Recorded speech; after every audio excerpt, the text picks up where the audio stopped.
Maayong adlaw mga bata, anian na pud kita sa atong leksyon sa music, Quarter 2, Module 5 para sa ikaduhang ang o Grade 2. Kini mahitungod sa pagpasundayag sa sinugdanan ug katapusan sa kanta. Pagpasundayag sa sinugdanan ug katapusan sa kanta nga madunggan nato inubanan sa lihok ug mahimong kabahin sa atong inadlaw-adlaw na buluhaton. Sulayan nato. Tubaga ang mga pangutana binasi sa kanta ug lingini ang insaktong tubag. Ang baki. Atong paminawon ang kanta nga ang baki. Unay baki sa may sapa, mali payon siya.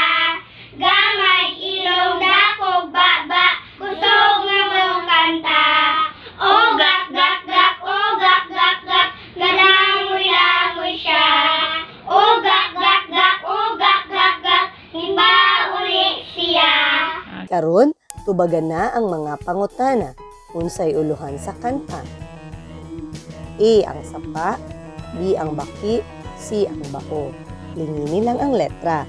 Tubaga pod ang ikaduha, ikatulo ug ikaupat ug ikalima nga pangutana.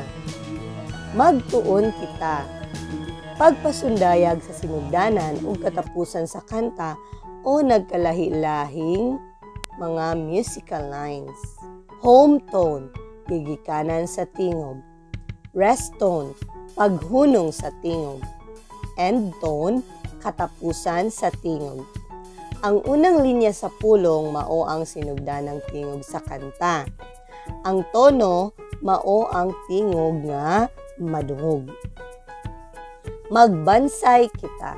Ilha ang sinugdanang linya sa pulong sa kanta.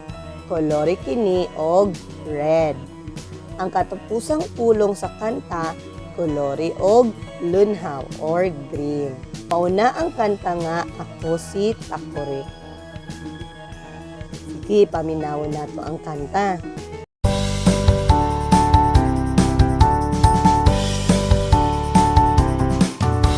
Ako si Takore, gamayog dako, kini ang uktanan o kini ang ikisan. Kung bumukal mo kulo-kulo, punita ako og ibuko.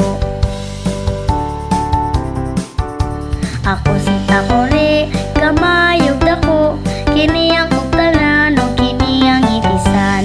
Kung bumukal mo kulo-kulo, punita ako og ibuko.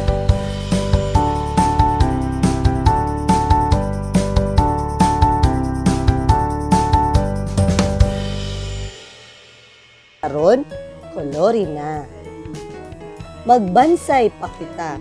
Tubaga ang mga pangutana base sa kaugalingong pagisabot. Sa imong pagkantaon, sa imong gibati. Usa ang atong madungog kung kita mo kanta. Kinsa nimo pag-ila ang sinugdanan o katapusan sa kanta? Hinahanglan ba nga makabalo kita sa tono sa maong kanta? Ngano man. Tubaga na kini. Inumduman nato. Una, blank ang tawag sa gikanan sa tingog.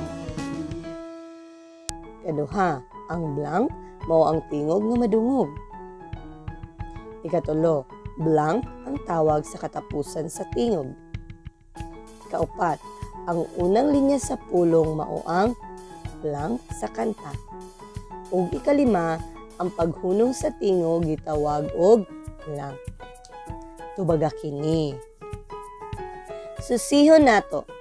Pangita og itandi ang susamang hulagway dinhi sa gamay nga kahon nga inyong nakita ug isulat ang mga numero sa pikas kahon nga adunay hulagway aron maila ang sinugdanan og katapusan niini.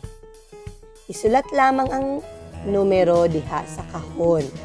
Asa kini dapat mabutang aron mapurma ang hulagway. Tubaga na. Magpalambo kita.